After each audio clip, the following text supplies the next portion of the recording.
नमस्कार प्रेक्षकांनो, आजच्या एपिसोडमध्ये आपण बघूया इथे अबोली आणि मनवा दोघीजणी गुरुजींकडे आलेले असतात. पण गुरुजींची तब्येत ठीक नसल्यामुळे त्यांच्याजवळ जास्त काही बोलणं होत नाही. तेव्हा इथे अबोली म्हणत असते की मनवा, गुरुजी असे का म्हणाले ग की 2 दिवसातच लग्न उरकून घ्या म्हणून. नंतरला मुहूर्त असला तरीसुद्धा लग्न होणार नाही. आणि तू बघितलंस ज्या वेळेला गुरुजी आपल्याकडे आले होते त्यावेळेला ते काय म्हणाले होते, त्यांना मृतदेहासारखा वास येतोय म्हणून, ते सुद्धा कुजलेल्या मृतदेहासारखा. आणि ते जेव्हा आपल्या घरी आले होते ना, तेव्हा उंबऱ्याच्या आतमध्ये त्यांची पावलं उमटली होती, त्यांच्या पायाचे ठसे हे उमटले होते आणि उंबऱ्याच्या बाहेर मात्र त्यांच्या पायाचे ठसे उमटले नव्हते. आणि आतासुद्धा त्यांची तब्येत ठीक नाही आहे. जेव्हापासून ते आपल्या घरून गेलेत तेव्हापासून त्यांची तब्येत ठीक नाही आहे. नक्की आपल्या घरावरती कुठलं तरी संकट येणार असेल का, असं इकडे अबोली मनवाला म्हणत असते. त्यानंतर अबोलीला अर्जंटली पोलीस स्टेशनमध्ये यावं लागतं. तेव्हा अबोली पोलीस स्टेशनला येते आणि म्हणत असते की क्रिश कुठे, दीपशिका कुठे आहे. कारण क्रिशने इथे दीपशिकाचं सगळं सत्य अबोलीला सांगितलेलं असतं. त्यामुळे इथे अबोलीला फोन करून सगळी माहिती दिल्यानंतर अबोली दीपशिकाला जाब विचारायला येते. तेव्हा इथे अबोली म्हणते दीपशिका कुठे आहे. तेव्हा दीपशिका म्हणते हो मी इथे आहे. इथे अबोली कशाला आलीस तू इथे, अगं तू आहेस कोण, इथे तू येतेस कशाला. तेव्हा अबोली म्हणत असते मी कोण आहे ना दीपशिका, हे मला व्यवस्थित माहिती आहे. तू मला सांगायची गरज नाही आहे किंवा मी तुला काही सांगायची गरज नाही आहे, कळलं ना. मी कोण आहे हे मला व्यवस्थित माहिती आहे. आधी तू मला सांग, तू क्रिशला का निलंबित करतेस. तेव्हा दीपशिका म्हणत असते अगं तुला माहिती नाही आहे का, त्याने किती मोठा गुन्हा केला आहे. त्याने माझ्या घरामध्ये घुसून माझ्या सामानाची उलथापालथ केली आणि त्याची परवानगीसुद्धा त्याने घेतली नव्हती. अगं 5 लाख रुपये, माझ्या घरातले 5 लाख रुपये गायब आहेत म्हणून निलंबित करते. तेव्हा इकडे अबोली म्हणते कुणी गुन्हा दाखल केला आहे त्याच्या विरोधात. तेव्हा दीपशिका म्हणते मी स्वतः त्याच्या विरोधात गुन्हा दाखल केला आहे की त्याने माझ्या घरामध्ये चोरी केली आहे. तेव्हा अबोली म्हणत असते की झाली, डायलॉगबाजी करून झाली, तुझ्या डोक्यावरती काही परिणाम झाला आहे का गं, तू विसरली आहेस का. इथे क्रिशसुद्धा एक पोलीस ऑफिसर आहे आणि त्याला जर चौकशी करायची असेल तर तो एखाद्या घरामध्ये जाऊन सहजरित्या चौकशी करू शकतो, कळलं तुला. तेव्हा दीपशिका म्हणते पण त्यासाठी त्याने वरिष्ठांची परवानगी घेतली होती का, त्याच्याकडे तशी परवानगी होती. तेव्हा अंकुश म्हणत असतो की अंकुश शिंदेच्या पोलीस स्टेशनमध्ये बेकायदेशीररित्या कुठलंही काम केलं जात नाही दीपशिका. तेव्हा अंकुश येतो, आपल्या फाईलमधून एक लेटर काढतो आणि म्हणत असतो की हे बघ, ज्या वेळेला क्रिश तुझ्या घरी गेला होता चौकशीसाठी त्यावेळेला मी आधीच सरांकडून, म्हणजे तुझ्या घराची चौकशी करण्यासाठीचं जे काही लेटर हवं होतं त्याची परमिशन आम्ही आधीच सरांकडून घेतली होती. तेव्हा इथे वरिष्ठांकडून परवानगी घेतल्यानंतरच आम्ही प्रत्येक काम करत असतो, असं अंकुश दीपशिकाला म्हणत असतो. आणि ते लेटर तो आता दीपशिकाकडे देतो आणि म्हणत असतो की हे बघ दीपशिका, हेच ते लेटर आहे जे आम्ही वरिष्ठांकडून घेतलेलं आहे. तुझ्या घरी जेव्हा आम्ही इथे तपासणी करायला गेलो होतो तेव्हा आम्ही परवानगी घेऊनच गेलो होतो. त्यामुळे इथे क्रिशची काही चुकी नाही आहे. तू त्याच्या विरोधात कुठलाही गुन्हा दाखल करू शकत नाही आणि त्याला तू निलंबितसुद्धा करू शकत नाही.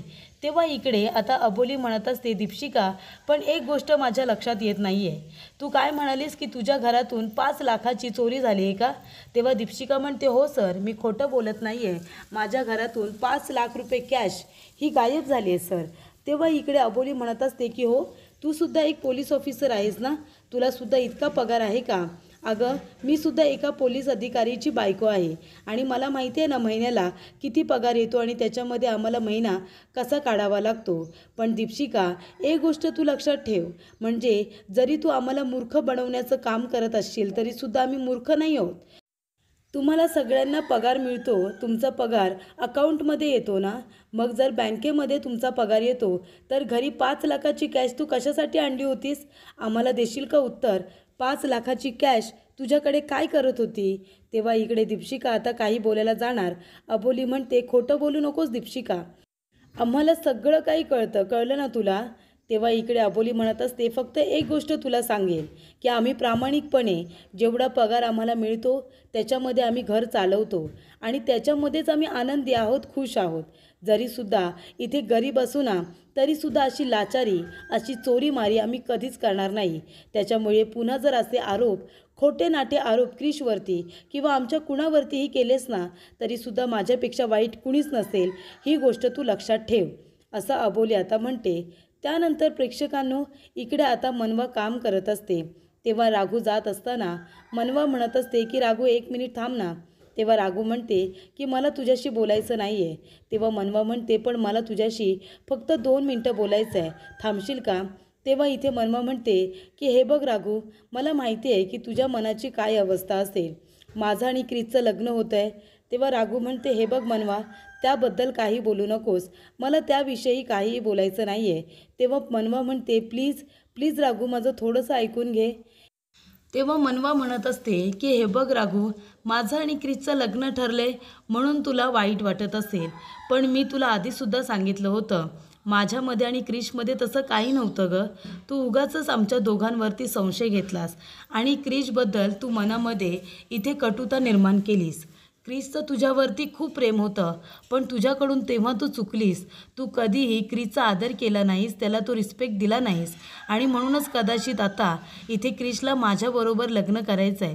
तेव्हा मी फक्त तुला एवढंच सांगेन की आता क्रिसचं तुझ्यावरती प्रेम नाही आहे, तेव्हा तूसुद्धा मनामधून त्याचा विषय आता काढून टाक आणि स्वतःला अजिबात त्रास करून घेऊ नकोस. तेव्हा राघू म्हणत असते की मनवा, अगं हे काय बोलतेस तू? तुला तरी कळतंय का? मला आधीपासूनच माहिती होतं ग, तू इथे जेव्हापासून आली आहेस ना तेव्हापासून तुझी नजर माझ्या नवऱ्यावरती होती आणि तू तसंच केलंस. आधी मला संशय होता, पण आता मला पूर्ण खात्री आहे की तू माझ्या नवऱ्याला माझ्यापासून दूर केलंस. तेव्हा मनवा म्हणत असते अगं पण राघू, तू जबरदस्तीने क्रिशकडून डिवोर्स घेतला होतास ना, कारण तुझं स्वराजवरती प्रेम होतं म्हणून. तेव्हा इकडे आता राघू म्हणत असते ते आमचं आम्ही बघून घेऊ ग, पण तू काय केलंस? तू माझ्यापासून माझ्या नवऱ्याला दूर केलंस ना.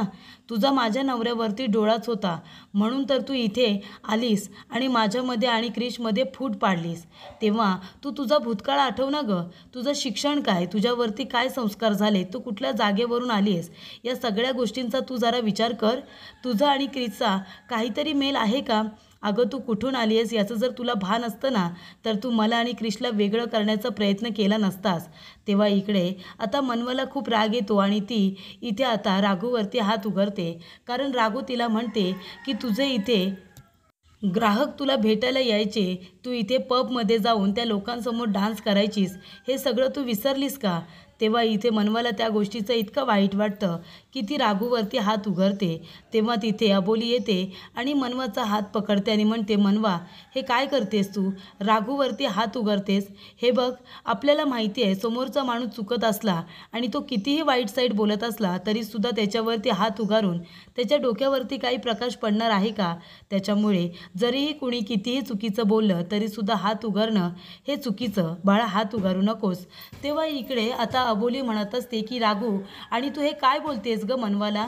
मी तुला किती वेळा सांगितले की काही झालं, कितीही झालं काही, तरीसुद्धा मनवाचा भूतकाळ उघडायचा नाही.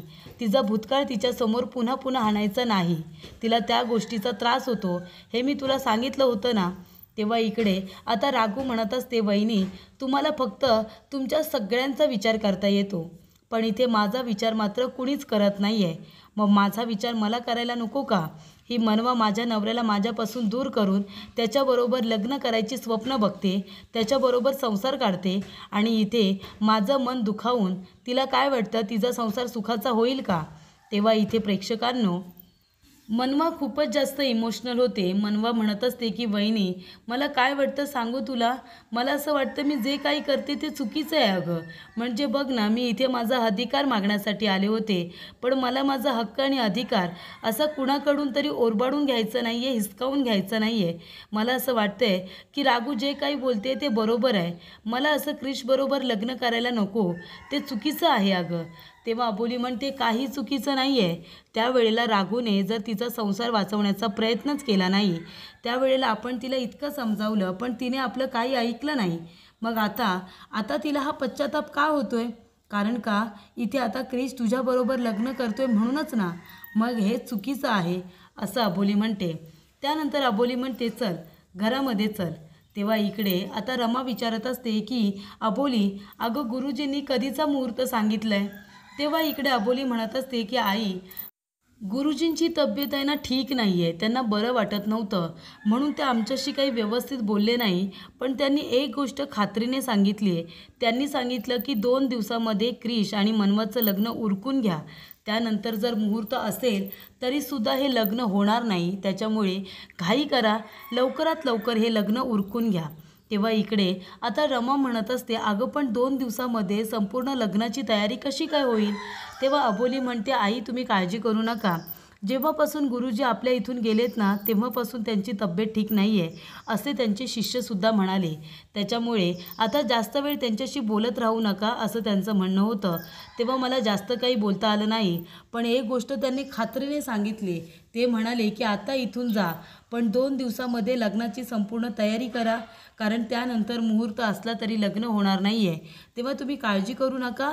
मी आहे, अंकुश सर आहे, क्रिश आहे, चाळकरी आहेत. आपण सगळेजण मिळून इथे लग्नाची तयारी लवकरात लवकर करूया. तेव्हा इथे क्रिशचा आता फोन आलेला असतो आणि त्याच्यावरती अंकुशने फोन केलेला असतो. तेव्हा क्रिश अबोलीकडे फोन देतो. तेव्हा इथे अबोली म्हणत असते की सर बोला ना. तेव्हा इकडे आता अंकुशने अबोलीला एक बातमी दिलेली असते की इथे गुरुजींना सिटी हॉस्पिटलमध्ये ॲडमिट केलेलं असतं. तेव्हा इकडे सिटी हॉस्पिटलमध्ये आता ॲडमिट केलेली बातमी कळल्यानंतर अबोलीला खूप मोठा धक्का बसतो. अबोली म्हणत असते की सर हे काय बोलताय तुम्ही?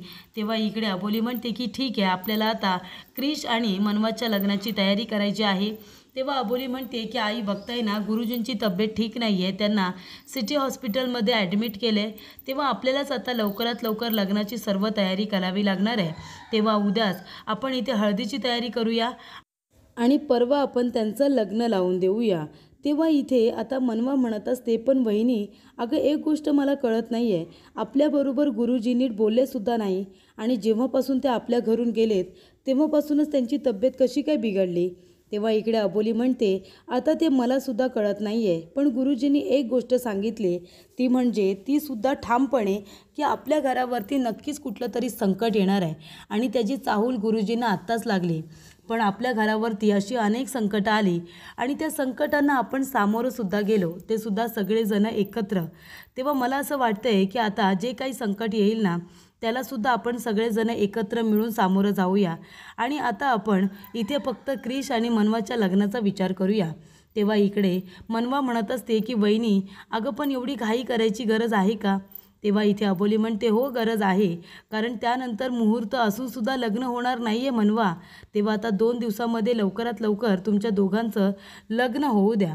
तेव्हा इकडे रमा म्हणत असते, पण अबोली अगं खरंच 2 दिवसामध्ये आपण काय काय करणार आहोत खरंच मला कळत नाही आहे. अगं 2 दिवसामध्ये लग्नाची तयारी होते का? तेव्हा इकडे माझ्या लेकीचं लग्न होतं, मला ते धामधूममध्ये करायचं होतं गं. तेव्हा अबोली म्हणते, आई तुम्हाला ज्या पद्धतीने तुमच्या लेकीचं लग्न करायचं आहे तुम्ही करा. 2 दिवस खूप असतात, आपण सगळी तयारी करूया. आम्ही आहोत ना सगळेजणं, क्रिश आहे, अंकुश सर आहेत, मी आहे, चाळकरी आहेत, हो की नाही मनवा? सगळी तयारी जशी तुम्हाला हवी आहे ना तशी होईल.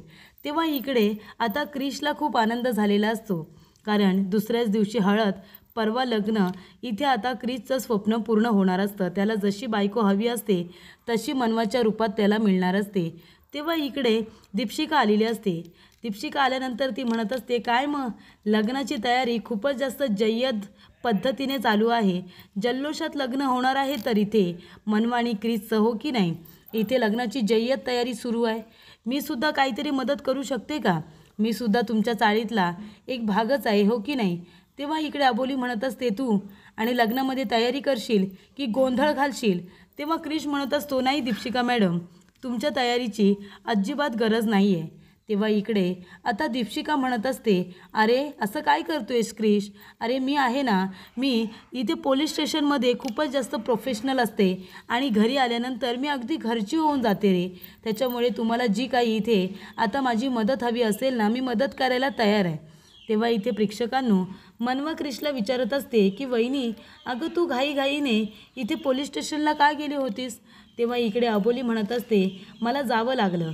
तेव्हा क्रिश म्हणतो, कारण त्या दीपशिकाने मला खोट्या केसमध्ये निलंबित करायचं ठरवलं होतं, पण तिथे अंकुश सर आणि अबोली दोघेजण आले आणि त्यांनी माझं निलंबन हे वाचवलं, नाहीतर दीपशिकाने जबरदस्तीने मला आता निलंबित करण्याचा इथे निर्णय केला होता. तेव्हा इथे मनवाला खूप राग येतो. तेव्हा इकडे दीपशिका म्हणत असते, तो इथे प्रोफेशनलचा भाग होता, पण आता मी घरी आले की नाही, त्याच्यामुळे आता एक चालकरी म्हणून मी तुमची मदत करूच शकते नाही का? जी काही मदत हवी आहे ते सांगा. पण अरे क्रिश, मी काय म्हणते, तुझ्याकडे सेविंग वगैरे आहे ना? नाही, हे तुझं दुसरं लग्न आहे ना. आधी तुझं लग्न झालेलं होतं, त्यालासुद्धा बराच खर्च झाला असेल, मग दुसऱ्या लग्नासाठी सेविंग वगैरे आहे ना? तेव्हा अबोली म्हणते, त्याची काळजी तू करू नको, आम्ही सगळेजण आहोत ते सगळं बघायला.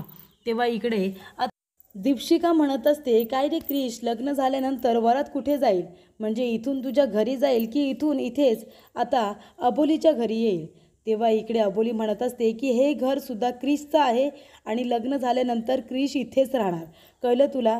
त्याची काळजी आता तू करू नकोस, असं इकडे अबोली सडेतोड उत्तर दीपशिकाला देते. त्यानंतर इथे चाळीमध्ये एक मुलगी आलेली असते. ती सगळ्या चालकऱ्यांना विचारत असते की अबोली शिंदेचं घर कुठे आहे, अबोली शिंदेचं घर कुठे आहे? तेव्हा इकडे सगळेजण तिला बघून आता असे काही घाबरत असतात, जसं काही कुणीतरी राक्षस तिथे आलेला आहे. तेव्हा इकडे ती विचारते, अरे सांगा ना, तोंडाकडे काय बघताय, सांगा ना, इथे आता अबोली शिंदेचं घर कुठे आहे? तेव्हा इकडे दीपशिका तरी म्हणते, अरे अरे बरोबर आलायत तुम्ही, इथेच अबोली शिंदेचं घर इथेच आहे. त्याच अबोली ना त्या सगळ्यांची मदत करतात, ज्या इथे जो कुणी त्यांच्या दाराजवळ येतो त्याला खाली हात त्या घालवतच नाही, प्रत्येक वेळेला प्रत्येकाची मदत करण्यासाठी त्या उभ्या असतात. तेव्हा इकडे आता ती मुलगी म्हणते दीपशिकाला, तू आहेस का अबोली शिंदे? तेव्हा इथे दीपशिका म्हणत असते, नाही, मी अबोली शिंदे नाही आहे. ती काय, तिकडे अबोली शिंदे आहे. तेव्हा ती मुलगी म्हणते, मग तू कशाला आली आहेस माझ्याजवळ बोलायला? शायनिंग मारायला तुला यायची गरज काय होती? शायनिंग मारायची आहे का? असं म्हणून ती आता अबोलीकडे येते. तेव्हा दीपशिकाला खूप राग येतो, कारण ती तिला इग्नोर करून निघून जाते. तेव्हा इकडे आता ती मुलगी येते आणि अबोलीच्या समोरच उभी राहून विचारते की इथे कोण आहे अबोली शिंदे? तेव्हा अबोली म्हणते, मीच आहे, ॲडव्होकेट अबोली शिंदे. तेव्हा ती मुलगी तिच्याकडे आता वरून खालून बघायला लागते आणि ती म्हणते, अच्छा तू आहेस का, छोटा पॅकेट बडा धमाका? तेव्हा इकडे आता सगळेजण म्हणतात, कोण आहेस तू आणि इथे कशाला आलीस? तेव्हा इकडे आता ती मुलगी म्हणत असते, बरं सांग अबोली, सांग बरं, तुझे काय रेट्स आहेत ते सांग. तेव्हा अबोली म्हणते, काय रेट सांगू तुला? तेव्हा इकडे आता सगळ्यांना खूप जास्त राग येतो. तेव्हा इकडे ती मुलगी म्हणत असते की तू आहेस का ॲडव्होकेट, तू खरोखर वकील आहेस का? तेव्हा अबोली म्हणते, हो मी खरोखर वकील आहे, पण मी हे तुला का सांगू? तुला माझ्याकडे बघून अशी शंका का वाटते? तेव्हा इकडे आता इथे त्या मुलीला वाटत असतं की अबोली अशी तर साधेभोळी दिसते आणि ही ॲडव्होकेट, ते सुद्धा एवढी नावाजलेली. तेव्हा तिला तो प्रश्न पडलेला असतो. तेव्हा ती विचारते की तुझे रेट्स काय आहेत ते सांग. तेव्हा सगळ्यांना खूप राग येतो, कारण इथे तिला असं बोलायला हवं होतं की तुमची फीज काय आहे, तुमची एका केसची फीज काय आहे ते सांगा, पण इथे ती रेट्स विचारते. जसे इथे आता भाजी मार्केटमध्ये सगळ्याचे रेट्स काढले जातात, तशी ती रेट्स विचारत असते.